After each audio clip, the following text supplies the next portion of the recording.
ಒಂದು ಕಡೆ ಬಂಡೀಪುರದಲ್ಲಿ ರಾತ್ರಿ ವಾಹನ ಸಂಚಾರ ನಿಷೇಧ ತೆರವು ಮಾಡಬಾರದು ಅಂತ ಪರಿಸರವಾದಿಗಳು, ರೈತರು ಸೇವ್ ಬಂಡೀಪುರ ಅನ್ನೋ ಹ್ಯಾಶ್ಟ್ಯಾಗ್ ಮೂಲಕ ಹೋರಾಟವನ್ನು ಆರಂಭ ಮಾಡಿದ್ದಾರೆ. ಈ ನಡುವೆ ಬಂಡೀಪುರ ಅರಣ್ಯದೊಳಗಿರುವಂತಹ ಗ್ರಾಮಸ್ಥರು ಹೊಸ ಬೇಡಿಕೆಯನ್ನ ಇಟ್ಟಿದ್ದಾರೆ. ಏನು ಅನ್ನೋದರ ಡೀಟೇಲ್ಸ್ ಇಲ್ಲಿದೆ. ಸೇವ್ ಬಂಡೀಪುರ ಕ್ಯಾಂಪೇನ್ ಮಧ್ಯೆ ಹೊಸ ಡಿಮ್ಯಾಂಡ್. ರಾತ್ರಿ ಸಂಚಾರ ನಿಷೇಧ ನಿಯಮ ಸಡಿಲಗೊಳಿಸಲು ಆಗ್ರಹ. ಅರಣ್ಯ ಅಧಿಕಾರಿಗಳಿಗೆ ಕಾಡಿನ ನಿವಾಸಿಗಳ ಮನವಿ ಪತ್ರ.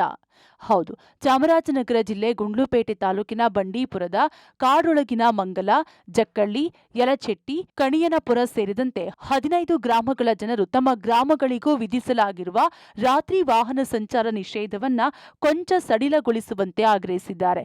ಈ ಬಗ್ಗೆ 15ಕ್ಕೂ ಹೆಚ್ಚು ಗ್ರಾಮಗಳ ಜನರು ಬಂಡೀಪುರ ಅರಣ್ಯ ಅಧಿಕಾರಿಗಳಿಗೆ ಮನವಿ ಸಲ್ಲಿಸಿದ್ದಾರೆ.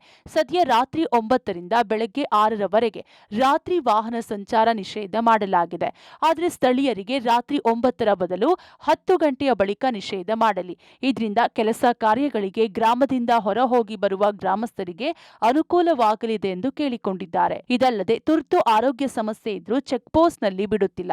ಇದರಿಂದ ಸಕಾಲದಲ್ಲಿ ಆಸ್ಪತ್ರೆಗೆ ಹೋಗಲು ಆಗದೆ ಪ್ರಾಣಾಪಾಯಗಳು ಸಂಭವಿಸುವ ಸಾಧ್ಯತೆಗಳಿರುತ್ತವೆ.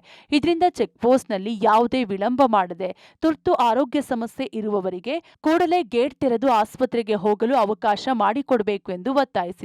ರಾತ್ರಿ ವಾಹನ ಸಂಚಾರ ನಿಷೇಧಕ್ಕೆ ನಮ್ಮ ಅಭ್ಯಂತರವಿಲ್ಲ, ಆದರೆ ರಾತ್ರಿ 1 ಗಂಟೆ ರಿಲ್ಯಾಕ್ಸೇಷನ್ ಬೇಕು.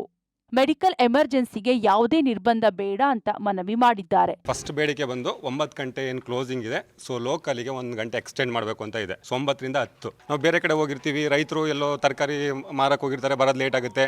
ಸೊ ಅದಕ್ಕೆ 9 ಗಂಟೆ ಅಂತ ಹೇಳಿ ಟೈಮ್ ಫಿಕ್ಸ್ ಮಾಡೋದ್ರಿಂದ ಅವರು ಅರ್ಜೆಂಟ್ ಬಂದು ಆಕ್ಸಿಡೆಂಟ್ ಎಲ್ಲ ಆಗ್ಬೋದು. ಸೊ ಅದ್ರ ಬದಲು 1 ಗಂಟೆ ಎಕ್ಸ್ಟೆಂಡ್ ಮಾಡಿದ್ರೆ ಇನ್ನೂ 1 ಗಂಟೆ 10 ಗಂಟೆ ಇದೆ, ನಿಧಾನಕ್ಕೆ ಹೋಗ್ಬೋದು ಅನ್ನೋ ಉದ್ದೇಶದಿಂದ ಸ್ವಲ್ಪ ಲೇಟ್ ಆಗುತ್ತಾರೆ. ಇದೊಂದು ಎಮರ್ಜೆನ್ಸಿ ಮೆಡಿಕಲ್ ಏನಾದರೂ ಇಶ್ಯೂ ಆಯಿತು, ಸೊ ನಾವು ಬರಬೇಕಾದ್ರೆ ಅಲ್ಲಿ ಗೇಟಲ್ಲಿ ಏನು ಮಾಡ್ತಾರೆ, ಅಲ್ಲಿ ಫಸ್ಟ್ ಮಂಗಲದಿಂದ ಒಂದು ಗೇಟ್ ಇದೆ, ಅಲ್ಲಿ ನಿಲ್ಲಿಸ್ತಾರೆ. CFO ಫೋನ್ ಮಾಡಿ, RFO ಫೋನ್ ಮಾಡಿ, ಅವ್ರು ಹೇಳಿದ್ರೆ ಬಿಡೋದು, ಇಲ್ಲಾಂದ್ರೆ ಬಿಡೋದಿಲ್ಲ, ಅದೆಲ್ಲ ಇರೋಂಗಿಲ್ಲ. ಸೊ ಯಾರೇ ಎಮರ್ಜೆನ್ಸಿ ಅಂತ ಬಂದರೂ ಯಾರ್ದು ಕೇಳಂಗಿಲ್ಲ, ಗೇಟ್ ಎದ್ದು ಕಳಿಸ್ಬೇಕು. ಇನ್ನು ಯಾವುದೇ ಕಾರಣಕ್ಕೂ ಕೂಡ ಬಂಡೀಪುರದ ರಾತ್ರಿ ಸಂಚಾರ ನಿಷೇಧ ತೆರವು ಮಾಡದಂತೆ ಪರಿಸರವಾದಿಗಳು, ರೈತರು ಸೇರಿದಂತೆ ಸ್ಥಳೀಯರು ರಾಜ್ಯ ಸರ್ಕಾರದ ವಿರುದ್ಧ ಒತ್ತಡ ಹೇರಲು ಮುಂದಾಗಿದ್ದಾರೆ. ಈಗಾಗಲೇ ಸೇವ್ ಬಂಡೀಪುರ ಅಭಿಯಾನ ಆರಂಭಿಸಿದ್ದಾರೆ. ಈ ನಡುವೆ ಬಂಡೀಪುರದ ಮದ್ದೂರು ಚೆಕ್ಪೋಸ್ಟ್ ವರೆಗೂ ಪಾದಯಾತ್ರೆ ತೆರಳಿ ಕೇರಳ ಸರ್ಕಾರ ಹಾಗೂ ವಯನಾಡ್ ಸಂಸದೆ ಪ್ರಿಯಾಂಕಾ ಗಾಂಧಿ ಒತ್ತಡಕ್ಕೆ ಮಣಿಯದೆ ಕಾಡು ಪ್ರಾಣಿಗಳನ್ನು ರಕ್ಷಿಸಿ ಎಂದು ಹೋರಾಟ ನಡೆಸಲು ಮುಂದಾಗಿದ್ದಾರೆ.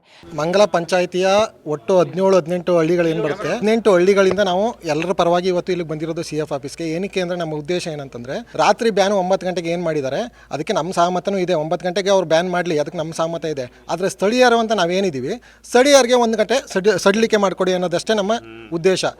ಮೆಡಿಕಲ್ ಎಮರ್ಜೆನ್ಸಿ ಸಿಚುವೇಶನ್ ಏನಿರುತ್ತೆ ಅಂತ ನಿಮಗೆ ಚೆನ್ನಾಗಿ ಗೊತ್ತು. ಆ ಟೈಮಲ್ಲಿ ನಾವು RFOಗೋ ಇಲ್ಲ CFಗೋ DFOಗೋ ಫೋನ್ ಮಾಡ್ಕೊಂಡು ನಾವು ಗೇಟ್ ಹತ್ರ ಕಾಯ್ಕೊಂಡು ನಿಂತ್ಕೊಳ್ಳೋಕ್ಕಾಗಲ್ಲ ಸರ್. ಎಮರ್ಜೆನ್ಸಿ ಅಂದರೆ ಏನು ಅಂತ ನಿಮಗೂ ಗೊತ್ತಿರುತ್ತೆ.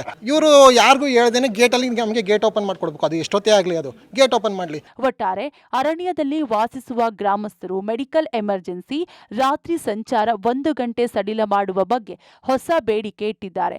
ಆದರೆ ಇತ್ತ ಕೇರಳ ಸರ್ಕಾರ ಹಾಗೂ ವಯನಾಡ್ ಸಂಸದೆ ಪ್ರಿಯಾಂಕಾ ಗಾಂಧಿ ಒತ್ತಡಕ್ಕೆ ಮಣಿದು ರಾತ್ರಿ ಸಂಚಾರ ಮುಕ್ತ ಮಾಡದಂತೆ ಪರಿಸರವಾದಿಗಳು, ರೈತರು ಹೋರಾಟಕ್ಕಿಳಿದಿದ್ದಾರೆ. ರಾಜ್ಯ ಸರ್ಕಾರ ಹಾಗೂ ಅರಣ್ಯ ಇಲಾಖೆ ಏನ್ ಮಾಡುತ್ತೆ ಅನ್ನೋದನ್ನ ಕಾದು ನೋಡಬೇಕಿದೆ. Vijay Kumar, public TV, Chamarajanagar.